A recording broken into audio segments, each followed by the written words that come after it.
Bonjour à tous, nous sommes le jeudi 4 juin et la semaine dernière, nous apprenions que VW Suisse, anciennement Weight Watcher et dont le siège est à Lyon, allait licencier 110 employés sur 174. Et pour en parler, nous recevons Yves de Ferrare, secrétaire régional du NIAVO, Martine Alter, comité de soutien aux employés de VW et Béatrice, guide à WW. Et ma première question est justement pour vous, Béatrice. Qu'est-ce donc que Weight Watcher WW? Alors, WW, Weight Watchers, c'est un programme pour aider les gens à perdre du poids. Voilà. Alors, comme je le disais, vous avez appris votre licenciement, un licenciement insolite, du moins en Suisse. Est-ce que vous pourriez m'expliquer dans quelles conditions vous avez appris que votre entreprise licenciait? Alors, écoutez, le 7 mai, dans l'après-midi, on a reçu un mail professionnel nous demandant de bien vouloir, étant donné la situation un peu exceptionnelle actuelle avec le Covid, qui voulait organiser une réunion du personnel afin de nous tenir au courant de comment serait géré WW après la crise. Alors, on a reçu ça jeudi après-midi, comme quoi on devait se connecter le lendemain à 10 heures pour cette réunion du personnel. Donc, ben, voilà, on s'est toutes dit, enfin, on va nous dire si on va recommencer les ateliers en physique, c'est-à-dire dans nos ateliers, parce que le principe, c'est d'aller rencontrer les membres qui viennent chez nous, de discuter avec eux, d'avoir un échange. Enfin, voilà. Et le lendemain matin, à 10 heures, on s'est connecté. Alors évidemment, pas tout le monde, parce que c'est pas des emplois à plein temps. Pas tout le monde a été voir son mail, mais enfin, on était quand même quelques-unes présentes. Et en un quart d'heure, en fait, on nous a annoncé que voilà, WW allait licencier 110 personnes sur les 174 qu'on est employés. Et enfin, nous, on s'attendait à ce qu'on nous dise comment on allait revenir sur nos boulots. Et là, du coup, tout d'un coup, c'était un peu le ciel qui nous est tombé sur la tête, quoi, complètement. Voilà. Alors, Euh, on s'en- Yves Pardon. de Ferrare, excusez-moi, un licenciement par vidéoconférence, est-ce que c'est une première en Suisse? En ce qui me concerne, oui, c'est une première. Je l'avais jamais vécu, en tout cas entendu jusqu'à ce jour. J'ai jamais eu l'occasion d'entendre quelqu'un qui a licencié par vidéoconférence. D'habitude, c'est soit une assemblée du personnel qui a lieu quand même en présence des employeurs. C'est bien une première pour moi. Oui. Et vous avez peur que ce moyen se généralise? On a entendu le cas d'Uber, hein, qui a fait la même chose aux États-Unis. On s'attendait peut-être pas à ce que les entreprises usent des mêmes méthodes en Suisse. Oui, on peut s'attendre effectivement à ce que d'autres ont utilisé pendant la période du Covid ce type d'opération-là. Après, pour ma part, je pense qu'on ne peut que le condamner de le faire pendant cette période-là, et disons de ne pas avoir un contact avec ses salariés en assemblée du personnel. Je pense qu'après de nombreuses années, on mérite quand même d'avoir un certain contact avec sa direction pour donner des explications plutôt que de le faire de manière aussi insidieuse. Alors, je précise évidemment que nous avons tenté de joindre WW pour se réunir avec nous, une invitation à laquelle l'entreprise n'a pas donné suite. Mais Yves de Ferrare, vous représentez le syndicat UNIA. Expliquez-nous dans quelles conditions vous êtes intervenu. Est-ce que vous avez été mandaté par les employés de WW? Bon, mais la situation est relativement simple. Je crois que beaucoup de personnes, en plus de Béatrice, ont été tout à fait choquées de la manière dont ça s'est passé. Et nous avons reçu un nombre très, très important de téléphones dans nos différents secrétariats de toute la Suisse. Et puis, disons, une fois on a été informés de cet état de fait, eh bien, les personnes qui nous ont appelés, qui se posaient des questions sur qu'est-ce qu'il allait advenir, comment s'organiser, on leur a proposé tout simplement de se rencontrer. Et nous aussi, c'est le seul moyen qu'on avait à ce moment-là, de le faire par visioconférence et puis de se mettre à leur disposition tout en leur expliquant quels étaient leurs droits. Hein, dans un cas de licenciement, c'était important de leur communiquer quels étaient leurs droits, qu'est-ce qu'ils pouvaient faire dans ces conditions-là, parce que ça n'a pas été fait de manière extrêmement claire par la direction. Et puis, dès le départ, le personnel a souhaité s'organiser auprès d'UNIA pour qu'on puisse, au fond, les entourer et les mandater. Nous avons eu un mandat donc du personnel à l'unanimité des personnes présentes, et puis nous avons eu également un mandat de la commission du personnel qui était à ce moment-là, dès le départ, il faut le rappeler, pas au complet. Hein. C'était près de la moitié, uniquement la moitié de la commission du personnel qui était, au fond, disponible. Hein. Il n'y avait pas eu d'élection complète de la commission du personnel. Il a fallu d'entrée de jeu élire rapidement une commission du personnel pour traiter ce licenciement. Et là, il y a un comité de soutien aux employés qui s'est constitué, notamment à l'initiative de 4 femmes, dont vous, Martine Alter. Pourquoi avoir monté ce comité? Ben alors, je vais reprendre un petit peu ce qui vient d'être dit. Moi aussi, j'ai mon téléphone qui a beaucoup sonné. D'anciennes collègues qui étaient dans un complet désarroi suite à l'annonce de ce licenciement. Pour avoir travaillé chez Weight Watchers pendant plus de 14 ans, j'ai pas tout à fait compris le pourquoi de ce licenciement et surtout de passer, je pense que vous allez en parler, mais de passer plus au virtuel qu'au présentiel. On sait que Weight Watchers, c'est vraiment la base de Weight Watchers, c'est ces réunions présentielles et le virtuel, c'est sympa, mais pendant le confinement.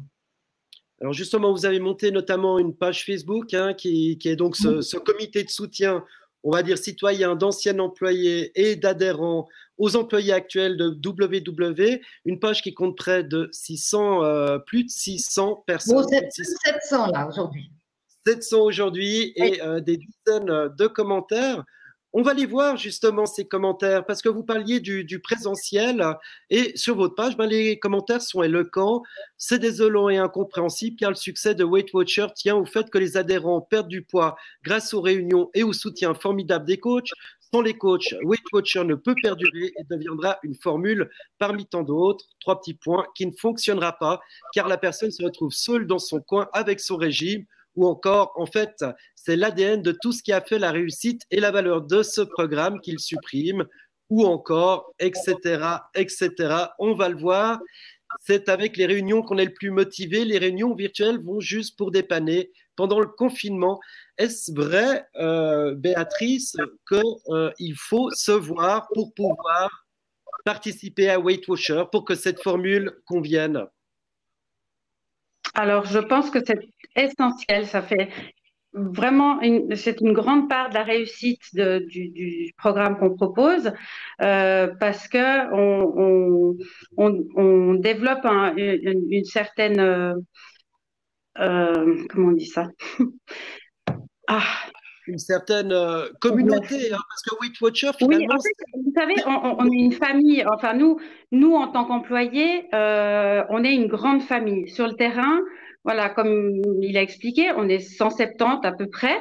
On se connaît de loin, pas toutes, parce qu'on est partout en Suisse, mais on s'est toujours considéré comme une famille. C'est comme ça qu'on nous l'a présenté aussi quand on a intégré l'entreprise. Moi, j'ai commencé il y a 10 ans. Pourquoi j'ai commencé? Parce que j'avais perdu du poids avec ce programme. J'étais convaincue par la méthode. Et puis, je me suis dit, pourquoi pas rester parce que c'est quelque chose qui m'intéresse. J'aurai toujours un pied dedans.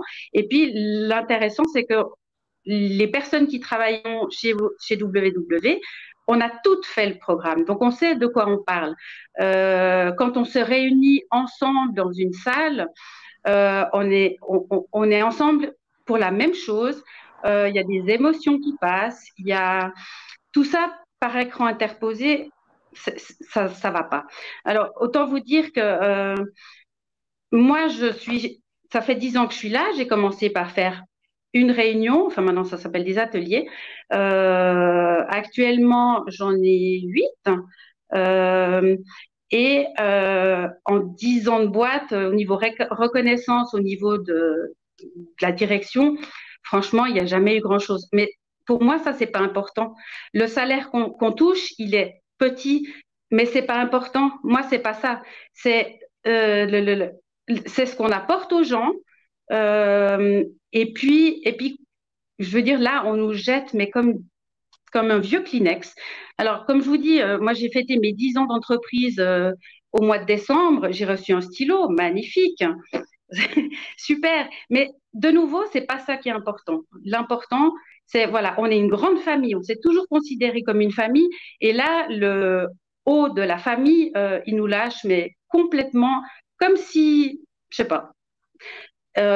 Pourtant, on fait tout sur le terrain parce qu'on aime nos membres, parce que on leur apporte quelque chose, on sait qu'ils nous le rendent bien.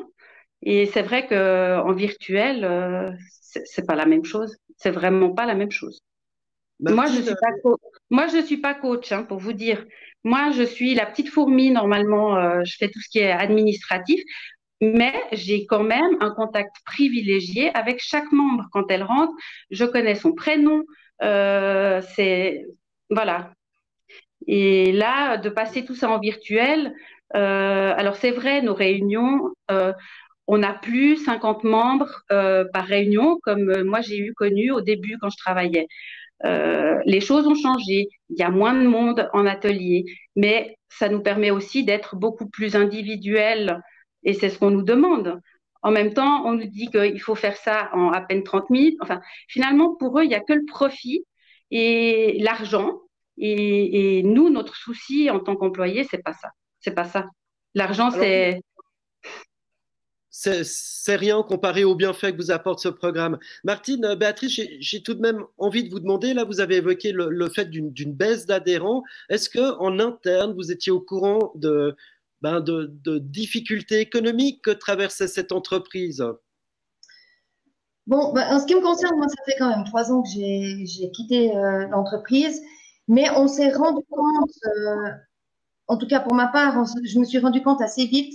Tout d'un coup, ils ont pris un virage qui n'était plus centré sur la nutrition. Et j'ai ouais. trouvé que depuis là, les réunions ont vraiment, oui, manqué de demande en réunion. Comme Béatrice disait, on a eu des réunions à 70 personnes où il a fallu en catastrophe aller acheter des chaises parce qu'on n'arrivait plus à les asseoir dans nos locaux. Et maintenant, c'est des réunions qui tournent. Quand les collègues en ont 10, elles sont contentes en réunion. Le fait d'avoir voulu changer, quitter un petit peu cette base de nutrition qui faisait Weight Watchers finalement, pour se diriger plutôt sur la santé, ce qui est très bien, hein, sur le bien-être et sur le sport, ça a quand même fait fuir certaines adhérentes, à mon avis. Quand on pousse la porte d'un Weight Watchers, ou que ce soit, c'est qu'on n'est déjà pas bien dans notre peau parce on vient perdre du poids. Donc, c'est déjà un pas qu'on doit faire, on doit prendre ça sur nous, on arrive dans un endroit qu'on connaît pas, et puis là, si on tombe sur des réunions qui parlent de sport, moi je comprends que l'adhérente, elle n'arrive pas vraiment à s'identifier. Weight Watchers, pour moi, c'était on apprend à manger sainement, un programme qui va pour tout le monde, pour la famille, quelque chose de convivial avec Weight Watchers, on peut sortir, on peut profiter, on peut avoir une vie normale. Et moi, je l'ai ressenti comme ça quand ils ont commencé à changer de direction. Là, on a perdu beaucoup d'adhérents.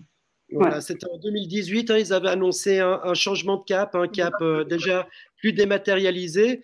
Et puis finalement, ce que vous dénoncez, si je vous entends bien, c'est qu'avec cette période du Covid et de télétravail, eh bien finalement, le plan a été mis à exécution. Yves de Ferrare, j'ai envie de revenir à vos combats. Vous dénoncez une stratégie du fait accompli, du droit des salariés bafoué, mais vous êtes en pleine négociation. Non, il n'y a pas de négociation avec cette direction. Malheureusement, avec des dizaines d'entreprises qui licencient en ce moment dans le canton de Vaud, nous sommes en négociation. Il y a une reconnaissance du partenariat social tel qu'on le pratique en Suisse.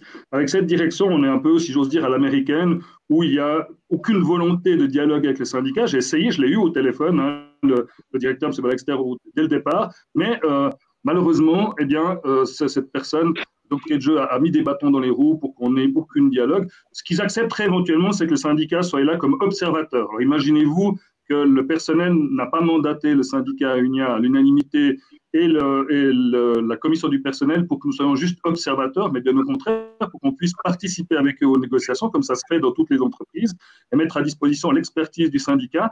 D'ailleurs, je profite de dire, puisque c'était dit tout à l'heure, c'est qu'une direction, lorsqu'elle fait des restructurations, on l'a vu dans ce canton, dans beaucoup d'entreprises, elles n'ont pas forcément toujours raison dans leur stratégie. On l'a vu chez Novartis, Bombardier, Sapa et dans d'autres entreprises. C'est pour ça qu'il faut faire une vraie procédure de consultation. Et je vous assure, les salariés, pour les avoir entouré tous ces deux dernières semaines, ils ont des propositions. Ça a été dit tout à l'heure, il y a des divergences d'opinion par rapport à la stratégie de la direction que le conseil d'administration serait bienveillant d'écouter et peut-être de prendre en considération, et c'est ça l'enjeu de la consultation. Or, ici, nous n'avons pas la possibilité de faire une consultation qui, ni dans le temps, est suffisant, puisqu'ils nous ont octroyé dans un premier temps, voyez-vous, uniquement entre le 8 mai et le 22 mai, ils se sont bien réavisés après, parce qu'évidemment, ils se sont rendus compte que le délai était beaucoup trop court en proposant au 5 juin, c'est-à-dire demain, le délai. Mais c'est impossible de faire une vraie consultation telle que nous aimons le faire dans notre canton pour maintenir des places de travail dans un délai aussi court que celle du 5 juin aussi. Donc, nous avons demandé une deuxième prolongation. Actuellement, nous n'avons pas l'écoute de l'entreprise.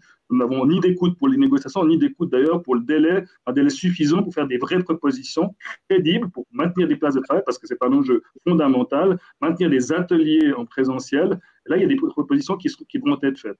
On a aussi une direction, moi je tiens à le dire aussi, ça montre un peu si je veux dire, la brutalité de ce licenciement, c'est que c'est une entreprise, il faut le rappeler, qui fait 120 millions de bénéfices au niveau mondial, mais qui donne 0 francs aujourd'hui de plan social. Ça, c'est aussi inacceptable en fonction d'une société telle que Weight Watchers, qui quand même n'est pas au bord de la faillite malgré le Covid. Je crois que c'est une question de respect vis-à-vis de ses salariés. Et là aussi, il y a un enjeu de mettre en place un vrai plan social, avoir une écoute auprès des salariés essentielle. Vous voyez, c'est vraiment toute une série d'éléments qui sont fondamentaux aujourd'hui pour pouvoir nous en appelle à se mettre à table. Je crois qu'il faut pouvoir discuter à part entière et non pas comme observateur. Il est évident qu'un syndicat ne peut pas accepter d'être juste autour d'une table. Ça équivaut à une rupture de dialogue quand on veut nous museler autour d'une table. Alors, en tant que syndicaliste, en tant que professionnel, notamment aussi des médias, et puis justement de la réunion de soutien, j'imagine que vous avez déjà sonné à la porte des autorités, qu'elles soient cantonales, voire communales, voire peut-être d'autres associations, que ce soit la Fédération romande des consommateurs. Qu'en est-il? Quelle a été l'écoute à ce plan de licenciement, à vos revendications? Alors, je dois vraiment dire, et là, je remercie vraiment, je profite, puisque j'ai une personne du comité de soutien en face de moi ici, à remercier ces personnes parce que dès le départ, c'est vraiment une mobilisation assez exceptionnelle. Au fond, moi, je ne l'ai jamais vécu jusqu'à aujourd'hui, autant de consommateurs, autant de clients qui se mobilisaient autour d'une entreprise. Évidemment, d'habitude, on a plutôt des entreprises de l'industrie ou disons des consommateurs un peu discrets, mais c'est vrai que sur cette affaire-là, j'ai reçu des dizaines et des dizaines de mails qui, au fond, nous demandaient qu'est-ce qu'ils pouvaient faire et qui voulaient soutenir ces salariés de Weight Watchers. Moi, je salue cette création du comité de soutien, au fond, parce que ça montre à l'entreprise qu'il y a une vraie volonté de la clientèle d'avoir une autre stratégie. Et puis, nous avons évidemment, pour répondre à vos deux questions, la première, c'était au niveau de l'État de Vaud. Oui, nous avons eu contact. L'État de Vaud n'a pas réussi. Ils ont fait une tentative, il faut le souligner, pour nous mettre autour de la table. Il n'a pas réussi pour la bonne raison que la condition fixée par Weight Watchers, sa direction, qui est celle de dire qu'au fond, le syndicat doit être muselé autour d'une table et puis qu'ils n'ont aucune option possible pour pouvoir, ne serait-ce pour la commission du personnel, que de fournir des informations au personnel, hein, une clause de confidentialité totalement irréelle. Et bien évidemment, à ce stade, le canton n'a pas réussi, parce qu'il faut que les deux parties, évidemment, nous, on a demandé à ce qu'on puisse avoir une convocation autour de la table avec la direction. Le canton n'a pas réussi à convoquer la direction et nous mettre autour de la table. Et dans un deuxième temps, ils ont rappelé à l'ordre, je dois le dire aussi, et ça je le salue, la direction sur un certain nombre de points, notamment sur la commission du personnel qui doit avoir des heures de travail pour pouvoir fonctionner, et puis une traduction. On a eu un problème aussi assez spécifique à cette entreprise, puisqu'elle est sur toute la Suisse, c'est que c'est au fond plusieurs langues, et la commission du personnel avait besoin de traducteurs. On les a obtenus, tenez-vous bien, que hier, la première traduction, on a pu l'obtenir qu'hier. Tout d'un coup, ils viennent parce qu'ils sentent qu'il faut absolument donner des moyens à la commission du personnel. Alors, vous êtes en pleine négociation, en tout cas, vous essayez de revenir à la table, peut-être avec l'appui du canton. Au niveau du comité de soutien, eh bien, il y a des actions qui vont être entreprises. Il y a déjà aussi un soutien de certains conseillers communaux. Est-ce que vous pourriez nous en dire plus, Martine Alter, sur ces actions qui vont être menées au niveau local, au niveau communal, vu que le siège est à Nyon? Alors, en ce qui nous concerne, pour l'instant, on a lancé des petites actions solidaires. Hein. On a, si vous avez été voir sur notre Facebook, on a des assiettes de nourriture qui sont fâchées, hein, où on a vraiment essayé de faire des assiettes fâchées. Ça a très bien fonctionné. On a aussi fait des photos avec En anglais, sauver notre Weight Watcher, sauver nos teams, et puis en mettant d'où on venait, quelle ville on habitait et pour quel canton on le faisait. Ça, c'est les petites actions qu'on a actuellement en cours. Et puis s'il faut faire une pétition, je pense qu'on est prêt. Donc peut-être une pétition. Béatrice, il semblerait malheureusement quelque part les carottes soient cuites, si vous me permettez cette expression. Quel est le message quand même que vous aimeriez envoyer à la direction de Weight Watchers et aux adhérentes qui vous suivent? À la direction, j'ai même plus envie de leur parler. Mais je trouve qu'on ne mérite pas ça. Tout simplement, on ne mérite pas ça. On se donne cœur et âme pour notre boulot parce qu'on y croit, parce qu'on aime nos membres. Et puis surtout pour mes membres, moi, je vais vous dire, je veux me battre pour les quelques collègues qui vont rester comme coach parce que nos membres, elles les méritent. Elles les méritent. Excusez-moi, se battre pourquoi? Pour que finalement Weight Watchers change son fusil d'épaule? Alors oui, c'est-à-dire que vu comment au présentiel. Pardon, qu'on revienne aux réunions en présence de tous les membres, qu'on revienne à l'ancienne formule, au cœur de métier. Ouais, complètement, parce que Weight Watchers, c'est ça, c'est cette communauté, cette famille et voilà, une communauté, une famille qui se soude, qui va combattre avec l'aide du comité UNIA. Je gage qu'on va être bientôt tenu au courant de la suite de ces négociations. En tout cas, Yves de Ferrer, secrétaire régional d'UNIAVO, Martine Alter, comité de soutien aux employés de WW, dont une page existe, Weight Watchers, Save the Team. Vous pouvez la liker si vous voulez avoir plus d'informations. Et enfin, Béatrice, guide WW, merci beaucoup de nous avoir accordé ces quelques minutes et d'avoir partagé aussi ces quelques minutes de combat avec nous. Bonne chance pour la suite et puis c'est un dossier que nous suivrons sur New Région Télévision.